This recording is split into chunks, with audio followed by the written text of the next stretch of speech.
السلام علیکم ورحمۃ اللہ وبرکاتہ. الحمد للہ والصلاة والسلام علی رسول اللہ صلی اللہ علیہ وسلم. رب اشرح لی صدری ویسر لی امری واحلل عقدۃ من لسانی یفقہوا قولی. آج ہم لوگ ایک ایسی چیز کے بارے میں بات کریں گے جو اسلام کے ہر پہلو میں سب سے زیادہ اہم امپورٹنس رکھتی ہے، اور وہ ہے کہ ہم اللہ رب العزت کو، اللہ جل جلالہ کو کس نظریے سے دیکھتے ہیں. ایک چیز جو ہمارے یہاں بڑی آسانی سے پائی جاتی ہے وہ یہ ہے کہ اکثر الگ الگ گروپس میں، الگ الگ جگہ پہ، الگ الگ لوکیلٹی میں اللہ رب العزت کو جس طریقے سے لوگ پہچانتے ہیں وہ نظریہ مختلف ہوتا ہے. اور اس کے پیچھے جو ہے انسان سوچتا ہے کہ اللہ کی اتنی ساری صفات ہیں، ہم اللہ کو کسی بھی صفت سے پہچانیں، اس میں کیا حرج ہو سکتا ہے. یہ بات جو ہے ایک حد تک صحیح ہے، لیکن ایک حد تک یہ کبھی کبھی گمراہی کا سبب بن سکتی ہے. میں کس چیز کی بات کر رہا ہوں؟ میں بات کر رہا ہوں کہ اللہ تعالیٰ نے قرآن میں ذکر کیا ہے کہ اللہ کی رحمت سے دھوکہ نہ کرو. اللہ کی رحمت سے دھوکہ کیا ہوتا ہے؟ اللہ جو ہے وہ سب سے زیادہ رحمان رحیم ہے، اور اللہ کی رحمت جو ہے وہ ایک ٹھاٹے مارتے ہوئے سمندر کی طرح ہے، اور وہ بھی مسلسل متصل. ہر آن وہ رحمت اتنی زیادہ جوش میں ہے کہ کوئی انسان کسی بھی وقت ایک بار اپنے دل سے آواز دے دے، یا رب مجھ سے غلطی ہو گئی، یا رب مجھے بخش دیجیے، یا رب میں مجبور ہوں، یا رب میں مظلوم ہوں، یا اللہ میری مدد کریے، اور اللہ تعالیٰ اس کی پکار کو سنتے ہیں، چاہے وہ جتنا نافرمان ہو. تو اس سے دھوکہ کا مطلب کیا ہو جاتا ہے؟ اس سے دھوکہ یہ ہوتا ہے کہ انسان کو جب ایسا بتایا جائے کہ اللہ تعالیٰ سب چیز معاف کرنے والا ہے، تو چاہے جو کرو، تمہارے اوپر کسی چیز کی کوئی پکڑ نہیں ہے، تمہارے اوپر کسی چیز کا کوئی زبردستی نہیں ہے، کیونکہ اللہ تعالیٰ تو آخر میں معاف کر ہی دیتا ہے. اور اگر دنیا میں نہیں تو ہمارے پاس احادیث ایسی پہنچتی ہیں کہ آخرت میں اللہ تعالیٰ قیامت کے دن بھی، حشر کے میدان میں بھی اتنے سارے لوگوں کو معاف کریں گے، شفاعت کے ذریعے معاف کریں گے، بہت سارے لوگوں کو اپنی رحمت سے معاف کریں گے. تو ان سب چیزوں سے انسان کا جو اللہ سے ڈر ہونا چاہیے وہ پہلو ختم ہو جاتا ہے. وہ ڈر ضروری کیوں ہے؟ اگر ہم لوگ اپنے طریقے سے تصور کریں اس بات کو کہ کوئی ٹیچر ہے، اس نے کہا کہ اگر تم لوگ زیادہ مارکس لے کے آؤ گے، اچھے نمبر لے کے آؤ گے، تو تم لوگوں کو ٹرپ پہ لے کے جائیں گے، تم لوگوں کو گھمانے لے کے جائیں گے. لیکن اگر اچھے مارکس نہیں لائے تو بھی تمہاری مرضی، 100 میں سے 100 لائے تو گھمانے لے کے جائیں گے. تو اکثر بچے جو ہیں جب ان کو پڑھنے کی باری آئے گی وہ سوچیں گے کہ خیر گھومنے نہیں جائیں گے تو کوئی بات نہیں، کبھی اور چلے جائیں گے، کسی اور طریقے سے کچھ کر لیں گے، اتنا کوئی ضروری نہیں ہے، اہم نہیں ہے. جب تک کہ یہ بات نہیں آئے گی کہ فیل ہو جاؤ گے، پچھڑ جاؤ گے، تب تک ڈر نہیں آتا ہے. اور اچھائی کی لالچ جو ہے انسان سے زیادہ کام کروانے کے لیے کافی نہیں ہے. انسان کی خلقت اس طرح سے کی گئی ہے، انسان کی نفسیات ایسی ہے کہ جب تک ماں باپ کا ڈر نہ ہو اور صرف ماں باپ کی رحمت ہو اور ماں باپ کے پیار ہو تو بچے بگڑ جاتے ہیں. وہ تو بچے، ان کے پاس تو شعور بھی نہیں ہے، وہ بگڑ جاتے ہیں. تو ایک پورا جوان انسان جس کے پاس سوچنے سمجھنے کی صلاحیت ہے اور اس کے اندر یہ نفسانی خواہشات ہیں کہ اپنے فائدے کے لیے وہ ہر چیز کر گزرے، وہ اس چیز سے لڑے گا کیوں اگر اس کے پاس ڈر نہ ہو کسی چیز کا، کسی حساب کتاب کا. اور اس چیز کو اور زیادہ صحیح طریقے سے دیکھنے کے لیے ہم لوگ صحابہ اکرام کی زندگی کو جب دیکھتے ہیں، اس پہ جب نظر ڈالتے ہیں تو ہم لوگوں کو سمجھ میں آتا ہے کہ اکثر اصحاب تو اللہ کے ڈر سے ہی اتنے زیادہ خوف میں رہتے تھے کہ جیسے اللہ کی رحمت کے بارے میں ان کو پتہ ہی نہیں، نعوذ باللہ. لیکن ایسا نہیں تھا، ظاہر سی بات ہے ان کو ہم سے کافی زیادہ پتہ تھا. تو وہ ایسے کیوں رہتے تھے؟ ان کو پتہ تھا کہ اللہ غفور الرحیم تو ہے، لیکن ایک خاص طرح کے لوگوں کے لیے، ایسے لوگوں کے لیے جو اللہ کا تقوی اختیار کرتے ہیں، اللہ تعالیٰ قرآن میں بار بار کہتا ہے واتقوا اللہ لعلکم تفلحون، اللہ کا تقوی اختیار کرو. کیوں اختیار کرو تقوی؟ لعلکم تفلحون، تاکہ فلاح پاؤ. فلاح کیا ہے؟ کامیابی، سکسیس اگر چاہیے تو اللہ کا تقوی اختیار کرو. اور تقوی ہوتا کیا ہے؟ تقوی ہوتا ہے کہ گاڈ کانشیسنس جس کو کہتے ہیں انگلش میں، اس چیز کو حاضر جاننا کہ اللہ اس وقت مجھے دیکھ رہا ہے. ہر چیز میں اللہ جو ہے وہ موجود ہے، اور اس حال میں اللہ مجھ سے پوری طریقے سے واقف ہے. میرے دل میں کیا ہے، میری نظر میں کیا آ رہا ہے، میرے کان میں کیا آ رہا ہے، میری زبان سے کیا نکل رہا ہے، میری سوچ میں کیا ہے، ان سب چیزوں سے اللہ واقف ہے پوری طریقے سے. اور جب اس چیز کو انسان پوری طریقے سے اپنا لیتا ہے تو وہ ہر کام کرنے سے پہلے اللہ کے اصولوں کے بارے میں سوچتا ہے. ہم لوگوں کو اکثر ایک تو ہم لوگوں کے ساتھ اکثر یہ ظلم ہوتا ہے کہ لوگوں کو سکھا دیا جاتا ہے کہ قرآن خود پڑھنے کی ضرورت نہیں ہے، جتنا بتا دیا جا رہا ہے اتنا کر لو اور آگے چل کے کامیاب ہو جاؤ گے. اللہ رحم فرمائے، ایسی کوئی سیکھ دین کے کسی پہلو سے نہیں نظر آتی. جب انسان خود قرآن پڑھتا ہے تو نظر آتا ہے اللہ تو سب کو کہہ رہا ہے کہ خود سے پڑھو، خود سے سوچو، اور صرف پڑھ کے عمل نہ کرو، سوچو. افلا یتدبرون القرآن ام علی قلوب اقفالها، تمہیں کیا ہو گیا کہ تم سوچتے نہیں قرآن کے بارے میں؟ کیا تمہارے دلوں پہ تالے پڑے ہیں؟ یہ کسی صرف رحیم خدا کا کلام نہیں ہے، یہ ایک ایسے خدا کا کلام ہے جس کا نظام جو ہے وہ حق ہے، اور اس میں سیریسنس ہے، اور وہ حساب لے گا. چاہے نام سے مسلمان تھے تم اور تم نے اعمال مسلمانوں والے نہیں کیے، تم نے کسی کا دل دکھایا، تم نے کسی کا حق مارا، تم نے اپنے فرائض کو چھوڑا، حقوق العباد تو بعد میں آتا ہے، حقوق اللہ سے تم نے خود کوتاہی کی، اور یہ سوچتے ہوئے کہ اللہ تو کوئی بات نہیں چھوڑ دے گا، ایسی کوئی سیریس بات نہیں ہے، اللہ تو معاف کرنے والا ہے. کس کے لیے؟ غداروں کے لیے، متکبروں کے لیے، باغیوں کے لیے نہیں.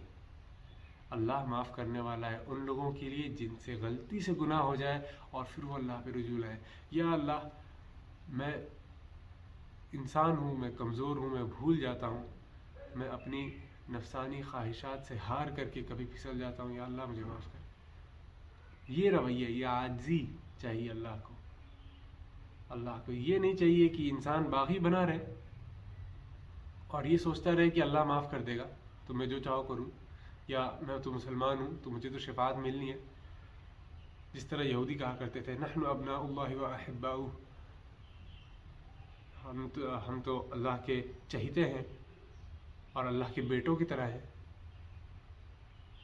اللہ تعالیٰ کہہ رہا ہے کہ کیا انہوں نے اللہ سے کچھ وعدہ لے رکھا ہے کہ ان کو لگتا ہے کہ صرف چند دنوں کے لیے جہنم میں جائیں گے، اگر گئے بھی تو.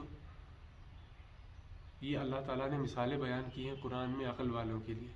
عقل والے کون؟ جو کتاب پڑھ رہا ہے ایمان کے ساتھ، یعنی ہم مسلمان، کہ کہیں ایسے نہ ہو جانا، اس نقش قدم پہ نہ چل لینا غلطی سے. اللہ وہ ذات ہے جو اپنے بارے میں کہتا ہے لا یسأل عما یفعل وہم یسألون، اس سے کوئی نہیں پوچھ سکتا اس نے کیا کیا، کیوں کیا، لیکن وہ سب سے پوچھے گا. پوچھ سکتا نہیں ہے، وہ پوچھے گا سب سے، ایک ایک چیز کے بارے میں. ہر چیز کا علم اللہ کے پاس ہے، اور اللہ حساب کتاب لے گا تاکہ عدل قائم ہو. اس دنیا کا حق ہونے کا ثبوت یہ ہے کہ ایک دن ہم کو اللہ کے سامنے کھڑے ہو کے حساب دینا ہے. اور اس چیز کو جو انسان اپنا 24 گھنٹہ گزار دیتا ہے اور اس چیز کے بارے میں ایک بار بھی سیریس ہو کے نہیں سوچتا، اس کا ایمان آخرت سے کمزور ہو رہا ہے.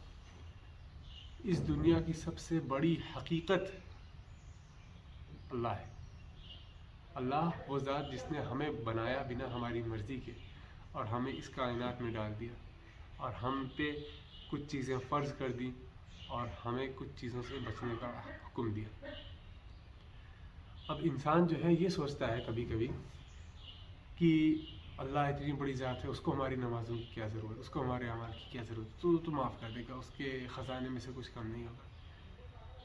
تو جو انسان محنت کر کے اپنی مشقتوں سے لڑ کر کے اللہ کے احکام کو مکمل کرنے کے لیے، ان کو پورا کرنے کے لیے جد و جہد کر رہا ہے، کیا وہ اور ایک صرف رحمت کے بھروسے، کیونکہ رحمت کے بھروسے پہ نا، اللہ کے بھروسے پہ ایمان تو ہے اس کو، کیا یہ دونوں برابر ہو جائیں گے؟ کیا راتوں کو اٹھ کے نمازیں پڑھنے والا اور رات کو گانے سننے والا اور مووی دیکھنے والا بھلے ہی مسلمان ہو، کیا وہ دونوں برابر ہو جائیں گے؟ اگر ایسا ہے تو یزید اور حسین برابر ہو جائیں گے۔ مسلمان تو دونوں تھے، نمازیں پڑھتے تھے، روزے رکھتے تھے، زکوٰۃ صدقے کرتے تھے، کیا دونوں برابر ہو جائیں گے؟ کبھی نہیں، کبھی نہیں۔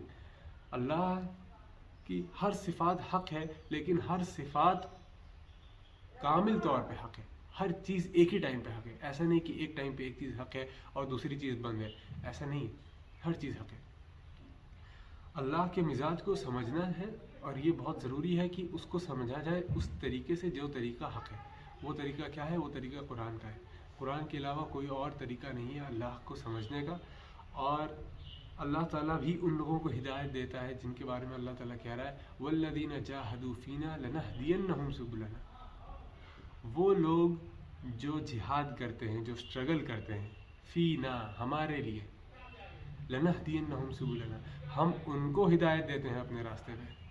جو انسان 5 وقت کی نماز پڑھ رہا ہے اور اس کو کچھ اسٹرگل نہیں کرنا پڑ رہا ہے، اس کو اس چیز پہ غور کرنا چاہیے کہ ہم اگر جد و جہد نہیں کر رہے ہیں تو کیا ہم پھر بھی صحیح راستے پہ ہیں؟ ہو سکتا ہے نہ ہو۔ صرف نماز پڑھنے سے جنت مل جاتی ہے کیا؟ نہیں۔ نماز پڑھنا، ایک انسان جب میدان میں کھیلنے کے لیے، کرکٹ کھیلنے کے لیے اترتا ہے تو وہ اپنے کنٹری کی، اپنی ٹیم کی جرسی پہنا رہتا ہے، شرٹ پہنا رہتا ہے، بنا اس کے اس کو میدان میں نہیں اترنے دیا جائے گا۔ نماز تو وہ شے ہے، نماز آپ کا آئی ڈی کارڈ ہے۔ اگر نماز نہیں ہے تو آپ مسلمان نہیں ہیں۔ تو نماز پڑھنے سے ہر طرح کی کامیابی نہیں، نماز ہر کامیابی کا راستہ ہے، ہر کامیابی کا دروازہ ہے۔ حی علی الفلاح، کامیابی کے طرف آؤ، لیکن اس کے آگے بھی کچھ ارکان ہیں، احکام ہیں، اور اللہ کو انسان اگر صحیح طریقے سے پہچانا نہیں، اگر جس طرح ہمیں بتایا جاتا ہے کہ اللہ تو 70 ماؤں سے زیادہ محبت کرنے والا ہے، اور ہم لوگ ایک ایسا تصور بنا لیتے ہیں دماغ میں کہ ہماری ماں کو اگر یہ چوائس دی جائے کہ ہمیں جنت میں بھیجا جائے دوزخ میں، تو ہماری ماں کیا کہے گی؟ وہ تو ہمیں جنت میں بھیجے گی نا۔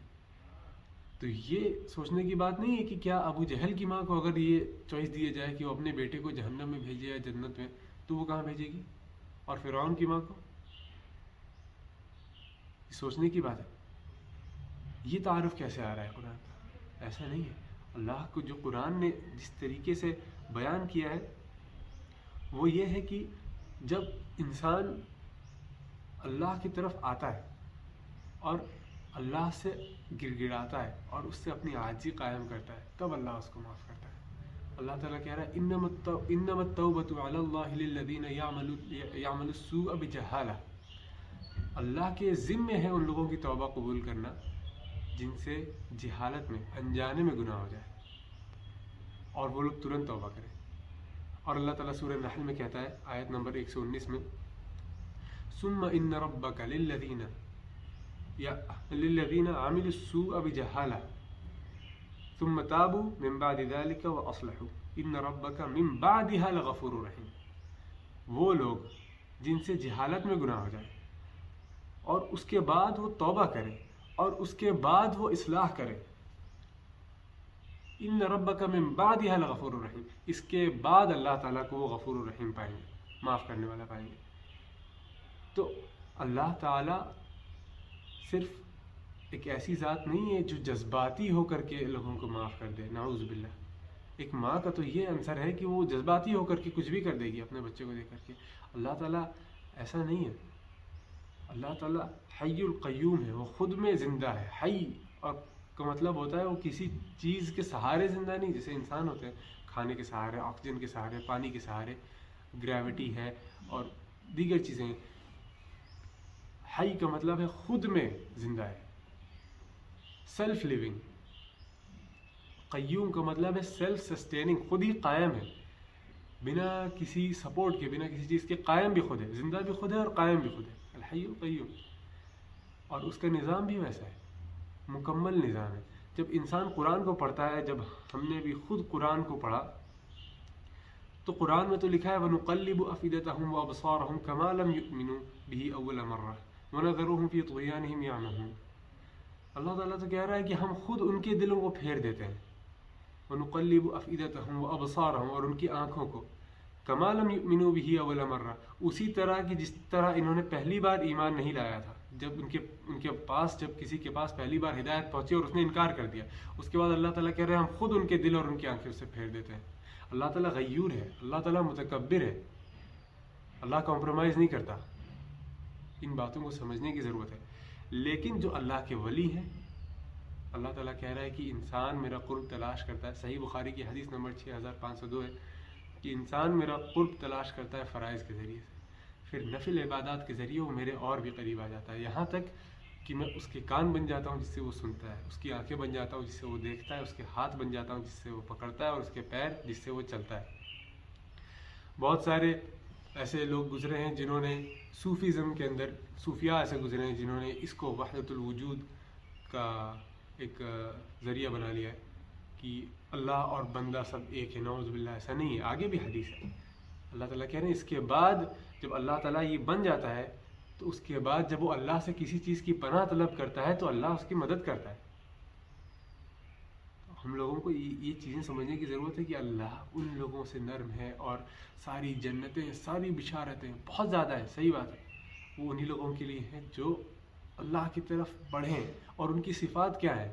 وہ لوگ تقوی اختیار کرتے ہیں، وہ اللہ سے ڈرتے ہیں، وہ راتوں کو اٹھ کے روتے ہیں، وہ نفل عبادات میں کوششیں کرتے ہیں فرض مکمل کرنے کے بعد، وہ بھیڑ چال میں نہیں چلتے، وہ خود قرآن کو پڑھتے ہیں اور اپنے رب کو پہچاننے کی کوشش کرتے ہیں۔ والذین جاہدوا فینا، جہاد کرتے ہیں اپنے رب کی طرف آنے کے لیے۔ اگر اس کائنات کی سب سے قیمتی شے جو ہمیں پتہ ہے کہ ایمان ہے اور ہدایت ہے، اس ایمان کے لیے ہدایت، تو کیا وہ راستہ چلتے مل جائے گی؟ کیا وہ وراثت میں ملنے والی چیز ہے؟ اس چیز کو غور سے سوچنا چاہیے کہ سب سے، اگر انسان کو کوئی گاڑی بھی لینی ہوتی ہے، کوئی گھر بنانا ہوتا ہے، تو اس کے لیے اس کو کتنی محنت کرنی پڑ جاتی ہے۔ بھلے ہی اس کے پاس آلریڈی جائیداد ہو تو اس کو جائیداد خرچ کرنی پڑتی ہے اس کے لیے، بھلے ہی کمایا نہ ہو اس کے، لیکن خرچ تو کرنی پڑے گی، تو ایفرٹ ڈالنا تو پڑے گا۔ سب سے قیمتی ترین شے وہ بیٹھے بیٹھے مل جائے گی، اور وہ محفوظ رہے گی، ملنے کے بعد محفوظ رہے گی۔ سب سے زیادہ چوری کا اور ڈاکے کا خطرہ کس چیز کا ہوتا ہے؟ سب سے قیمتی شے کو نا۔ تو اگر ایمان ہے آپ کے پاس، اللہ کا وہ ہے قرب ہے، تو سب سے زیادہ شیطان کا حملہ ہے آپ کے اوپر۔ تو انسان جو مومن ہے، جو اللہ کو پہچان رہا ہے، وہ کبھی ایک پل کے لیے سکون سے نہیں بیٹھ سکتا۔ اس ٹاپک کے اوپر بے انتہا بولا جا سکتا ہے۔ اللہ تعالیٰ ہم لوگوں کو سوچنے سمجھنے کی توفیق عطا فرمائے، اور ہم لوگوں کو اللہ کا صحیح تعارف کرنے کی توفیق عطا فرمائے۔ کچھ لوگ ایسا سوچ رہے ہوں گے کہ صرف سخت باتیں کر دیں، اچھی باتیں، نرم باتیں نہیں کی۔ نرم باتیں کرنے کے لیے سبحان اللہ بہت سارے واعظین ہیں جو اچھی پیاری پیاری باتیں کر رہے ہیں، لیکن جب ایک طرف زیادہ بہاؤ ہو جاتا ہے تو اس کو بیچ میں لانے کے لیے تھوڑا دوسری طرف بہانا پڑتا ہے بہاؤ کو۔ تو بے شک اللہ تعالیٰ رحیم ہے، غفور ہے، وہاب ہے، متین ہے، اللہ تعالیٰ سب سے زیادہ محبت کرنے والا ہے۔ لیکن اللہ تعالیٰ جن سے سب سے زیادہ محبت کرنے والا ہے، اللہ ہمیں ان میں شامل کرے اور ہمیں توفیق دے کہ ہم ان کے جیسے عمل کریں، تاکہ ہم اس کے حقدار بھی بنیں کہ اللہ ہم سے محبت کرے۔ سبحان ربک رب العزت عما یصفون وسلام علی المرسلین والحمد للہ رب العالمین وآخر دعوانا ان الحمد للہ رب العالمین۔ السلام علیکم ورحمۃ اللہ وبرکاتہ۔